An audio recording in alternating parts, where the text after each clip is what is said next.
திரைத்துறையில் முக்கியமான தயாரிப்பாளராக அர்ச்சனா கால்பாத்தி இருக்கின்றார். இவர் ஏஜிஎஸ் என்டர்டைன்மெண்ட் நிறுவனத்தினுடைய முக்கிய தலைவராக உள்ளதுடன் பல வெற்றி படங்களை தயாரித்தும் இருக்கின்றார். இவருடைய தயாரிப்பில் வெளிவந்த திரைப்படங்கள் ரசிகர்கள் மத்தியில் பெரும் வரவேற்பை பெற்றுள்ளன.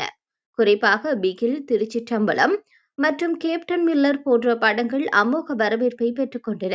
இந்த நிலையில் அர்ச்சனா நேர்காணல் ஒன்றில் கலந்த வீடியோ தற்போது இன்ஸ்டாகிராமில் வைரலாகி வருகின்றது. அதில் நடுவர் விஜய் சாரை வைத்து 70வது படம் எடுக்கப் போவதாகவும் அதை நீங்கள் தான் தயாரிக்கப் போவதாகவும் தகவல் வெளியாகியுள்ளது.